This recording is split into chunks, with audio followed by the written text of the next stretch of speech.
Hello students. तो आज हम पढ़ेंगे कंजर्वेशन ऑफ एनर्जी के बारे में। मैंने बताया था आपको कंजर्वेशन ऑफ एनर्जी, इसका मतलब क्या होता है। कंजर्वेशन का मतलब होता है एनर्जी कांस्टेंट रहती है। कंजर्वेशन का मतलब होता है कांस्टेंट। कंजर कहते हैं ना, बहुत कंजर है, मान नहीं रहा कोई बात, कोई बच्चा है जैसे। देखो मेरे कहने का मतलब क्या है, मैं इस तरीके, हर टीचर का पढ़ाने का तरीका अलग होता है। मेरा तरीका ये है कि फिजिक्स को डेली लाइफ में जो एग्जांपल है उससे रिलेट करो, क्योंकि हमें वो चीज अच्छे से समझ आ जाती है। इससे मार्क्स नहीं आते, लेकिन समझ पकड़ बना लेते हैं। ठीक है, तो कंजर्वेशन ऑफ एनर्जी मतलब एनर्जी क्या है, कांस्टेंट है। Energy neither be created and सभी को आती है definition. Energy neither be created nor be destroyed, nor be destroyed, but it can transfer from one place to another place या other place. Energy को हम ना ही तो बढ़ा सकते, ना ही खत्म कर सकते, लेकिन एक जगह से दूसरी जगह भेज सकते हैं। इसका मतलब क्या गया भाई, इस यूनिवर्स की जो टोटल एनर्जी है ना बच्चों, वो कांस्टेंट रहती है। इस यूनिवर्स की टोटल एनर्जी क्या रहती है, कांस्टेंट रहती है। अब हमने कहा भी एनर्जी को हम ना तो बढ़ा सकते, हम एनर्जी को ना ही खत्म कर सकते, हम इसको एक जगह से दूसरी जगह भेज सकते हैं। हाँ, ये कर सकते हैं, बढ़ा या खत्म नहीं कर सकते। अब मान लीजिए मेरे पास यहाँ बॉल है। देखो हाइट के कारण होती है पोटेंशियल एनर्जी। आपने 9th क्लास में कुछ एक पढ़ा होगा, पता है 9th क्लास में रट्टा मार लेते हैं बच्चे, टीचर भी इतना ध्यान नहीं देते कि ठीक है रट्टा मारा, मार्क्स आने चाहिए। देखो हाइट, अभी आप +1 में सारी चीजें सीखोगे।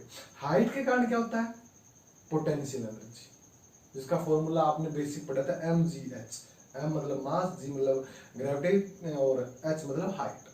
तो mgh हाइट, देखो आप अभी अपने माइंड में इतने रखो भाई, जो हाइट के कारण होती है वो होती है पोटेंशियल एनर्जी, मोशन के कारण होती है, वेलोसिटी के कारण होती है वो होती है काइनेटिक एनर्जी। अब मेरे पास क्या है, ये एनर्जी है, कौन सी, पोटेंशियल एनर्जी। कोई बॉल हमने यहाँ पकड़ रखी है तो पोटेंशियल एनर्जी मैंने छोड़ दी, नीचे जाते ही इसकी हाइट 0 हो जाएगी, मतलब पोटेंशियल एनर्जी क्या होगी, 0। लेकिन वो किसमें बदल गई, काइनेटिक एनर्जी में। उसकी वेलोसिटी बढ़ गई ना।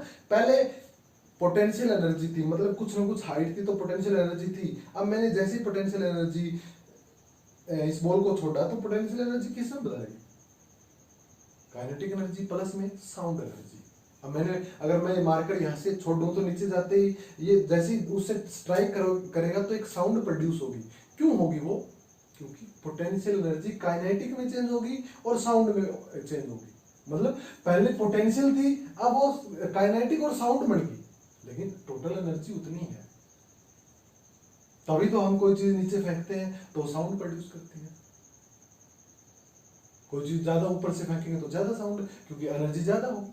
मतलब मेरे कहने का जस्ट इतना ही मतलब है कि एनर्जी को ना ही तो बढ़ा सकते, ना ही खत्म किया कर सकते, एक फॉर्म से दूसरी फॉर्म में बदल सकते हैं। एनर्जी का बहुत फंडा है हमारी डेली लाइफ में, इसलिए पॉजिटिव सोचो। आप भी अगर आप खाना खा रहे हो तो भी पॉजिटिव सोचो, क्योंकि एनर्जी ट्रांसफर होती है एक जगह से दूसरी जगह। तभी तो कहते हैं भी रेस्टोरेंट का खाना है वो क्या नहीं होता, सेहत के लिए अच्छा नहीं होता, क्योंकि जो खाना बनाता है उसके माइंड में नेगेटिव एनर्जी होती है। एक तो हम खुद खाना बनाए, एक नौकर खाना बनाए, तो नौकर क्या है, उसके माइंड में नेगेटिव एनर्जी होती है, वो नेगेटिव एनर्जी ट्रांसफर होती है। अगर हम पॉजिटिव सोचे तभी तो हम सुनते हैं ना भाई वहां का पानी वो है, अमृत है। क्यों है, क्योंकि वहां पॉजिटिव एनर्जी उसके आसपास। अमृतसर में एक ऐसा एग्जाम्पल भी हुआ, मंदिर है, इसलिए वहां क्या है कि भगवान के भजन होते हैं, ऐसा कुछ, तो वहां पॉजिटिव एनर्जी होती है। अब हम भगवान का नाम ले रहे हैं तो पॉजिटिव सोचेंगे ना, तो वहां पॉजिटिव एनर्जी वो क्या ट्रांसफर हो जाती है, इसलिए वो पानी खराब नहीं होता। ठीक है, तो खैर हम ये कह रहे थे कंजर्वेशन ऑफ एनर्जी का मतलब है एनर्जी को हम ना ही तो बढ़ा सकते, ना ही खत्म कर सकते, लेकिन एक जगह से दूसरी जगह भेज सकते हैं। मैंने आपको एग्जांपल दे दिया। ठीक है, एक और अपना कंजर्वेशन ऑफ चार्ज। इसका मतलब क्या है भाई, देखो कंजर, हम कहते हैं कि बच्चा बड़ा कंजर है, मान नहीं रहा है, समझने के लिए। वैसे आप ध्यान रखो कंजर्वेशन का मतलब होता है कांस्टेंट, ठीक है भाई। कंजर्वेशन ऑफ चार्ज का मतलब क्या है भाई, इस दुनिया में जितने भी चार्ज है वो कांस्टेंट है। चार्ज, चार्ज की भी ये डेफिनेशन है। चार्ज लिख सकते हो आप, charge neither be created and nor be destroyed but it can transfer from one place to another place. ये प्लेस आएगा, सॉरी, ठीक है। तो कंजर्वेशन ऑफ चार्ज मतलब देखो, अब पॉजिटिव चार्ज होते हैं और एक होता है नेगेटिव चार्ज। तो पॉजिटिव चार्ज भी है, नेगेटिव चार्ज भी है। इसका मतलब क्या, चार्ज को हम ना ही तो बढ़ा सकते ना ही खत्म कर सकते, लेकिन हाँ एक जगह से दूसरी जगह भेज सकते हैं। कैसे भेजेंगे, जैसे मेरे पास मान लीजिए मेरे इस हाथ में यहाँ पे 5 प्रोटॉन है, यहाँ पे कुछ नहीं है, तो अब मैंने ऐसे इसको रब किया तो 2 प्रोटॉन यहाँ आ गए। अब यहाँ 2 प्रोटॉन है, यहाँ 3 प्रोटॉन है, टोटल प्रोटॉन कितने हैं, 5 ही प्रोटॉन है। अब मैंने जैसे हम क्या करते हैं, अगर कोई कंघी ली और हम अपने सिर में उसको रब करेंगे, फिर अगर हम डस्ट पार्टिकल के पास लेके जाएंगे तो कुछ एक डस्ट पार्टिकल चिपक जाएंगे। क्यों? क्योंकि उसके ऊपर पॉजिटिव चार्ज होता है, उस पर नेगेटिव, तो आपस में अट्रैक्ट कर लेते हैं। मतलब जो टोटल चार्ज है ना इस दुनिया में वो कांस्टेंट रहता है हमेशा। चार्ज को ना ही तो हम खत्म कर सकते ना ही बढ़ा सकते, लेकिन वो एक जगह से दूसरी जगह जा सकता है। अब मैंने अगर इसको ऐसे किया तो हो सकता है मेरे हाथ से 5 प्रोटॉन यहाँ चले गए हो और यहाँ से 2 इलेक्ट्रॉन यहाँ आ गए हो, लेकिन जो टोटल चार्ज है दोनों का वो सेम है। अब आप कहोगे कि चार्ज मतलब करंट, चार्ज अगर मोशन में है ना, क्या वो अगर मोशन में है तो करंट है, अगर रेस्ट में है तो कुछ नहीं है। हर जगह चार्ज होता है, आप कहीं भी देख लो हर जगह चार्ज मिलेगा, लेकिन अगर चार्ज फ्लो करने लग जाए तो वो क्या हो जाता है, करंट बढ़ जाता है। हर चीज आप डिटेल में पढ़ोगे, अगर आप टॉपिक वाइज पढ़ोगे, हर चीज को समझोगे तो फिजिक्स आपको बहुत इजी लगेगी। रट्टा मारोगे, रेगुलर नहीं पढ़ोगे तो क्या है, फिर मुश्किल लगेगी। कंजर्वेशन ऑफ चार्ज का मतलब समझ में आ गया होगा भाई। चार्ज को हम ना ही तो बढ़ा सकते ना ही खत्म कर सकते, एक जगह से दूसरी जगह भेज सकते हैं। अब conservation of linear momentum, conservation of linear momentum. अब लीनियर मोमेंटम क्या होता है, लीनियर मोमेंटम इसको P से रिप्रेजेंट करते हैं, mv, मतलब क्या हो गया, मास इनटू वेलोसिटी। भाई ये भी कांस्टेंट रहता है, जो इनिशियल होता है वही बाद में होता है, कंजर्व रहता है। कौन, लीनियर मोमेंटम। लीनियर मोमेंटम क्या होता है, मास इनटू वेलोसिटी। भाई कोई बॉडी उसका मास m है, वो कितनी वेलोसिटी से चल रहा है, भाई वेलोसिटी होनी चाहिए। अगर मोशन में नहीं है तो वहां कोई मोमेंटम का मतलब ही नहीं है। अब आपको ये बात पता लग गया होगा। अब जैसे अगर हम वो राइफल चलाते हैं ना, तो जैसे ही बुलेट आगे फायर करते हैं हम, तो जैसे ही बुलेट आगे जाती है वो राइफल उतना ही पीछे आता है।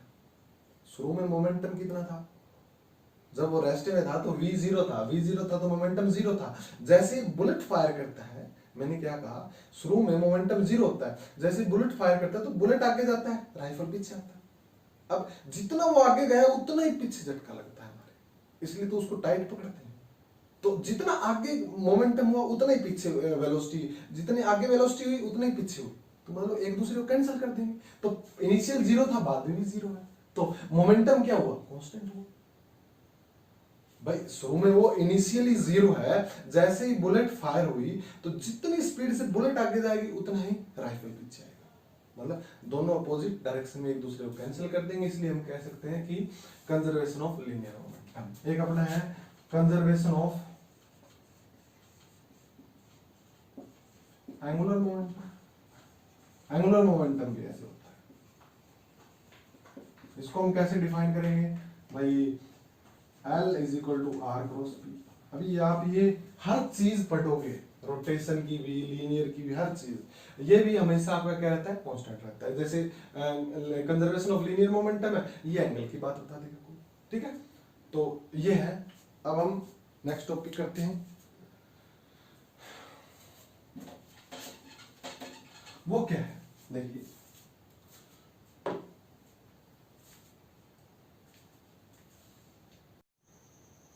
अच्छा, अब हम करते हैं फिजिकल क्वांटिटी। फिजिकल क्वांटिटीज बहुत आसान है, लेकिन इसमें क्या है, बच्चे रट्टा मार लेते हैं। तो समझने में उनको काफी प्रॉब्लम होती है बाद में। फिजिकल क्वांटिटी क्या है, डेफिनेशन कैसे लिखोगे इसकी, ऑल दोज क्वांटिटीज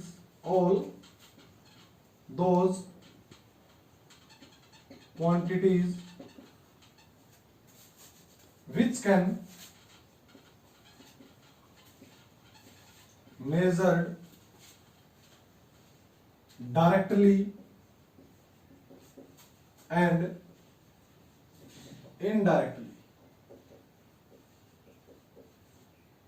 ठीक है, and in term of which physics law are expressed, are called physical quantity।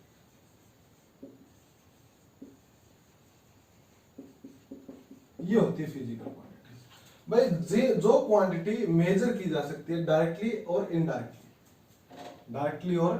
Indirectly, and in term of which physics law are expressed, जिसमें फिजिक्स के लॉ भी एक्सप्रेस्ड होते हैं, उनको क्या कहेंगे हम, फिजिकल क्वांटिटी। अब इसका मतलब क्या है, क्या मतलब है डायरेक्ट इनडायरेक्ट का। अब हमने डेफिनेशन तो पढ़ ली, all those quantity which can measure directly और indirectly and in term of physics law are expressed, जिसमें फिजिक्स के लॉ एक्सप्रेस्ड होते हो।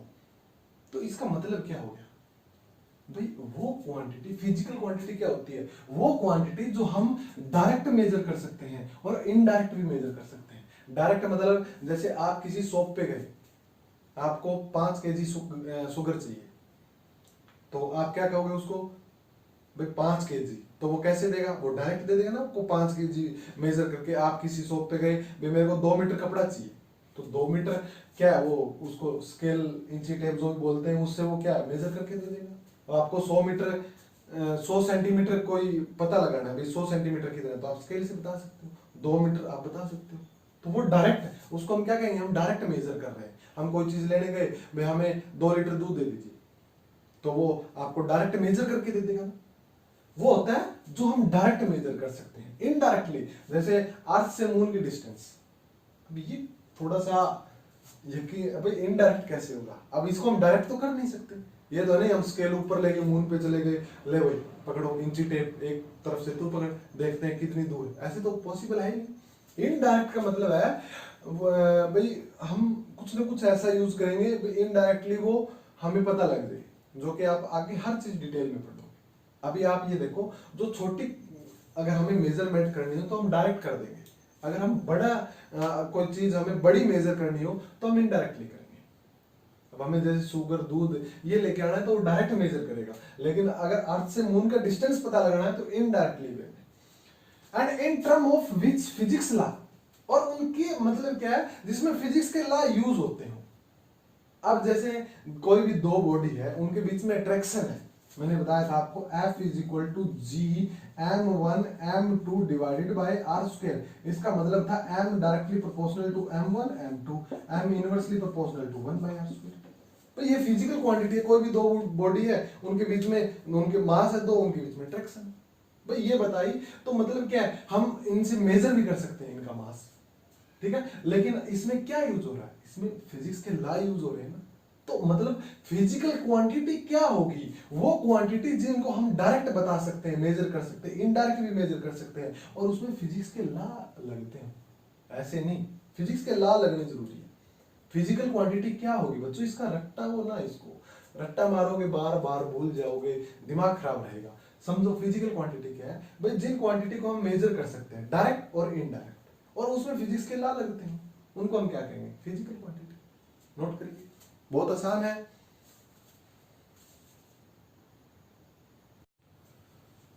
तो अब हम देखेंगे कि फिजिकल क्वांटिटी हमने देख ली क्या होती है। उनके 2 टाइप होते हैं, एक फंडामेंटल क्वांटिटी, एक ड्राइव क्वांटिटी, ठीक है। तो फंडामेंटल क्वांटिटी और ड्राइव क्वांटिटी, सबसे पहले तो फिजिकल क्वांटिटी क्या होती है जिनको हम मेजर कर सकते हैं डायरेक्ट और इनडायरेक्ट वे में। डायरेक्ट मतलब स्मॉल, अगर कोई मेजरमेंट है 2 kg शुगर, 2 लीटर दूध, और उनमें फिजिक्स के लॉ एक्सप्रेस होने चाहिए, उनको बोलेंगे फिजिकल क्वांटिटी। अब हम देख रहे हैं फंडामेंटल क्वांटिटी क्या होती है। The physical quantities which can be treated as independent of other physical quantity and are not defined in term of other physical quantity. इसका मतलब क्या हो गया इस राम कहानी का? इसका मतलब हो गया, सीधी सी बात है कि फंडामेंटल क्वांटिटी इंडिपेंडेंट होती है दूसरी फिजिकल क्वांटिटी पे। अब फिजिकल क्वांटिटी आपको पता लग गया ना। अब अगर आप बिना फिजिकल क्वांटिटी पढ़े फंडामेंटल क्वांटिटी पढ़ने की कोशिश करेंगे तो आपको समझ में नहीं आएगा, आप रट्टा मार सकते हो। मतलब फंडामेंटल क्वांटिटी क्या होगी? वो क्वांटिटी जो दूसरे के ऊपर डिपेंड ना करती हो, इंडिपेंडेंट हो दूसरी फिजिकल क्वांटिटी के ऊपर, और उनको दूसरी फिजिकल क्वांटिटी की टर्म में डिफाइन भी हम नहीं कर सकते, उनको बोलेंगे फिजिकल क्वांटिटीज। ठीक है, ये हो गया फंडामेंटल क्वांटिटी। ये बेसिकली 7 टाइप की होती है। सबसे पहले mass, length, time, electric current,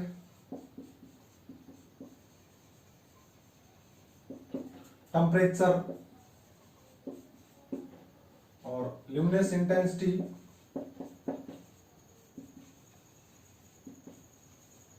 और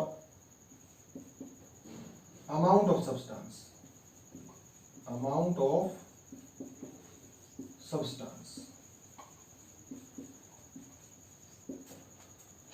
ठीक है, ये पूरा नाम भी लिख सकते हैं आप यहां से। ये हो गया temperature, luminous intensity,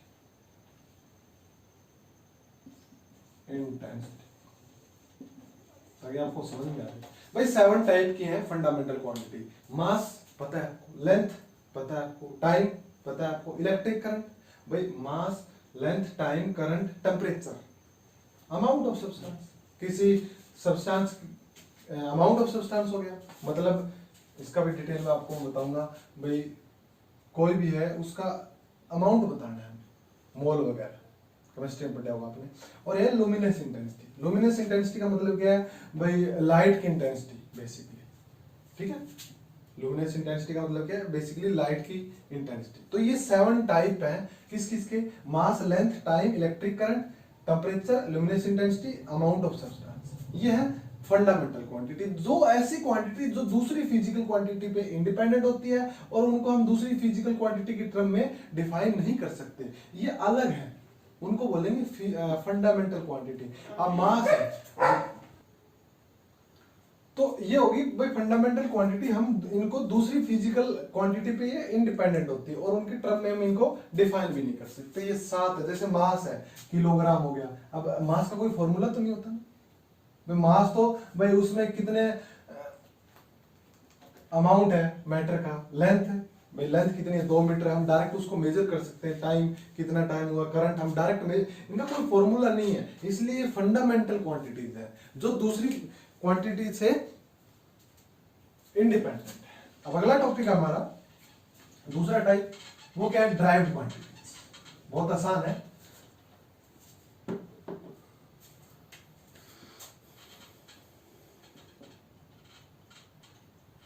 drive quantity, इसका मीनिंग क्या हो गया? देखो, all those quantities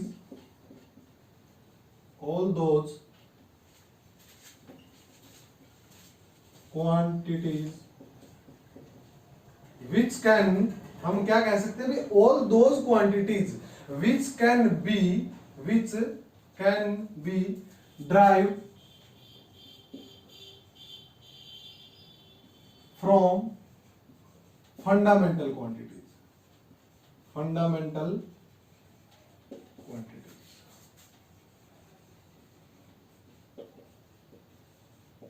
all those quantities which can be derived from fundamental quantities, वो क्वांटिटी जो फंडामेंटल क्वांटिटी से ड्राइव हो सकती हैं, उनको हम क्या कहेंगे? Derived quantities. मैंने क्या बताया आज आपको? मैंने बताया आपको फिजिकल क्वांटिटी। फिजिकल क्वांटिटी वो होती है बच्चों जिनको हम डायरेक्ट और इनडायरेक्ट मेजर कर सकते हैं और जिनमें फिजिक्स के लॉ यूज करेंगे उनकी टर्म में। फंडामेंटल क्वांटिटी जो दूसरी फिजिकल क्वांटिटी पे इंडिपेंडेंट हो, और फंडामेंटल क्वांटिटी को हम दूसरे फिजिकल क्वांटिटी की टर्म में नहीं निकाल सकते। ड्राइव क्वांटिटी वो क्वांटिटी जो फंडामेंटल क्वांटिटी से ड्राइव की जा सकती हो। अब इसका एग्जांपल देखिए, बहुत आसान है, समझ में आ गया। अब ऐसे पढ़ोगे तो बहुत आसान लगेगा आपको। जैसे मैं बात करूं स्पीड की, अब स्पीड का फॉर्मूला बताइए मेरे को। स्पीड का फॉर्मूला सभी को पता है, डिस्टेंस बाय में टाइम। अब डिस्टेंस क्या है, लेंथ है ना, बताइए डिस्टेंस एक क्या है, लेंथ है, बाय में टाइम। अब हमने ये ड्राइव्ड क्वांटिटी ड्राइव कर ली कहां से, फंडामेंटल से। अब लेंथ क्या है, फंडामेंटल है, टाइम क्या है, फंडामेंटल है। अब लेंथ का कोई फॉर्मूला नहीं है, 2 मीटर लेंथ, 2 मीटर कपड़ा लेने जाते हो तो वो डायरेक्ट आपको मेजर करके दे देता है। टाइम का इनका कोई फॉर्मूला नहीं है, लेकिन स्पीड का फॉर्मूला है। इसको हमने ड्राइव किया है कहां से, फंडामेंटल क्वांटिटी से। जैसे अगर मैं बात करूं वेलोसिटी की, अब वेलोसिटी के लिए बच्चे बोलेंगे सर ये तो डिस्प्लेसमेंट होता है। 9th क्लास में हमने डिस्प्लेसमेंट के बारे में रट्टा मारा था, समझे तो नहीं था, रट्टा मारा था, लेकिन हमें पता है कि शॉर्टेस्ट पाथ कुछ ऐसा हमने पढ़ा था। तो वो जो शॉर्टेस्ट पाथ है वो भी एक हिसाब से लेंथ ही है ना, है तो लेंथ ही वो भाई, शॉर्टेस्ट पाथ हो जाए लेकिन है तो लेंथ, तो हमने वेलोसिटी। अब डिस्टेंस बोले, डिस्टेंस एक लेंथ है, तो वो क्या है, फंडामेंटल क्वांटिटी। समझ में आ गई बात, तो बहुत आसान है। जैसे अगर बात करूं मैं एक्सेलरेशन की, एक्सेलरेशन क्या होता है, ऊपर लिख देता हूं। अगर मैं बात करूं एक्सेलरेशन की, तो एक्सेलरेशन क्या होगा, वेलोसिटी बाय में टाइम। वैसे तो चेंज इन वेलोसिटी बाय में चेंज इन टाइम, लेकिन चेंज इन वेलोसिटी मतलब final velocity minus initial velocity, तो बचेगी तो वेलोसिटी। तो वेलोसिटी को हम क्या लिख सकते हैं, डिस्टेंस बाय में टाइम इनटू में टाइम। अब डिस्टेंस क्या है, लेंथ है, तो ये फंडामेंटल क्वांटिटी है, फंडामेंटल क्वांटिटी। तो हम कह सकते हैं एक्सेलरेशन एक ड्राइव क्वांटिटी है, जो हमने कहां से ड्राइव कर दी, फंडामेंटल से। जैसे फोर्स क्या होता है, मास इनटू एक्सेलरेशन। मास एक फंडामेंटल है। एक्सेलरेशन को हम लिख सकते हैं m इनटू में डिस्टेंस बाय में टाइम इनटू टाइम, मतलब टाइम स्केल। तो हमने फोर्स कहां से ड्राइव कर लिया, ये देखिए, मास इनटू में डिस्टेंस बाय टाइम स्केल। तो ये फंडामेंटल क्वांटिटी है। तो हमने फोर्स को ड्राइव कर दिया कहां से, फंडामेंटल क्वांटिटीज को। तो मैंने आज आपको कितना सिखाया, देखो एक बार और बताता हूँ। कंजर्वेशन ऑफ चार्ज, इस दुनिया में जितने चार्ज है वो हमेशा कंजर्व रहते हैं, एक जगह से दूसरी जगह जा सकते हैं। ऐसे conservation of energy, energy transfer होती है, एनर्जी को नहीं बढ़ाया जा सकता, नहीं खत्म किया जा सकता। जहां पॉजिटिव एनर्जी होगी वो बहुत बढ़िया होगी हमारे लिए। ऐसे ही conservation of linear momentum and angular momentum. फिर मैंने बताया कुछ फिजिकल क्वांटिटी, फिजिकल क्वांटिटी वो होते हैं जिनको हम डायरेक्ट और इनडायरेक्ट मेजर कर सकते हैं, और उनमें